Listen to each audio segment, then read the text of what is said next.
Look closely at the timestamp 1402 in the latest Real Housewives of Salt Lake City episode. Do you see the subtle twitch, the barely perceptible glance off camera, right before Mary Cosby delivers a perfectly timed, cutting remark? This micro-expression does underline with the detached Greek chorus persona the editors want us to believe.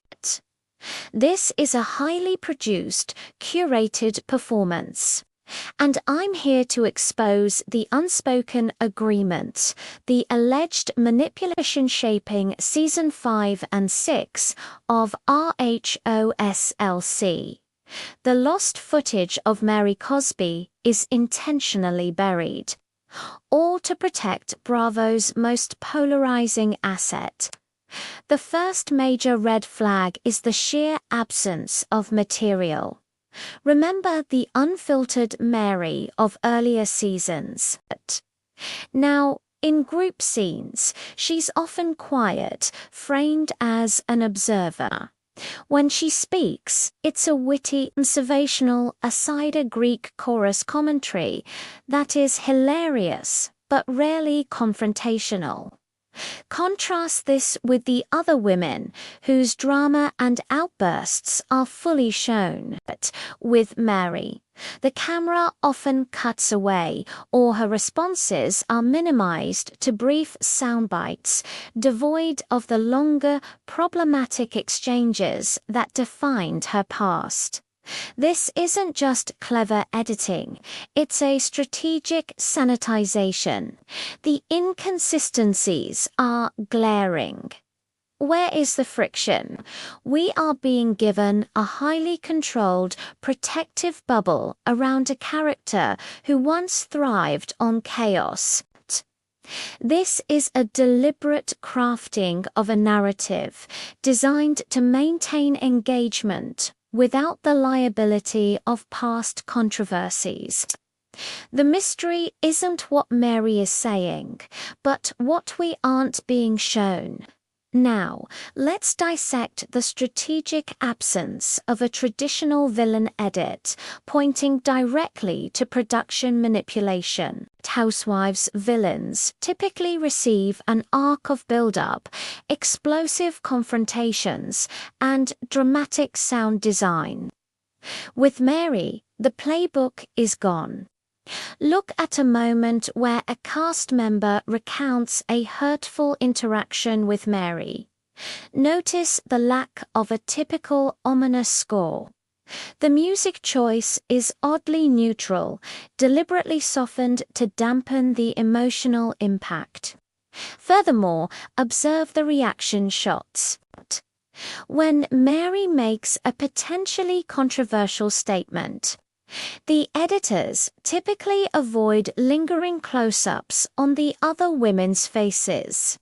The camera often cuts to a wide shot or focuses on unrelated reactions.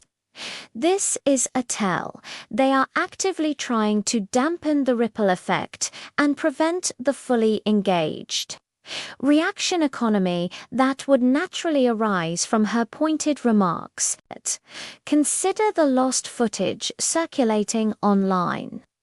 During a group trip confrontation, a cast member directly confronts Mary, but the edit immediately jumps to Mary's detached response, completely excising the accuser's full statement. We miss the build-up and the emotional weight. This is editing for protection.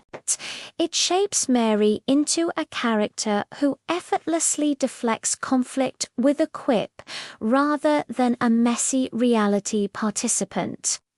Her one-on-one Glam interviews are also strategically framed serene backdrops. Rehearsed performances chosen to reinforce her Greek chorus role. The producers are creating a safe, audience-friendly space, ensuring nothing that could lead to a definitive cancellation sees airtime. The narrative has fundamentally shifted from Mary is controversial to Mary is an amusing enigma. What this means is that the production itself is a central character, a puppeteer maintaining a specific dynamic.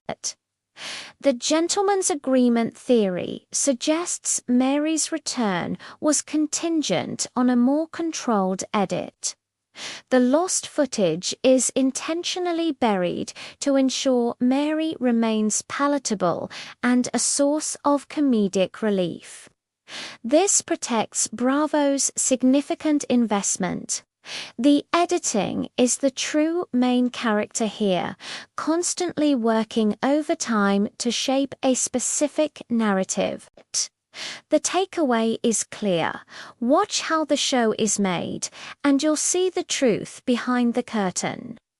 Would you like me to adjust the tone or focus on any specific section of this summary?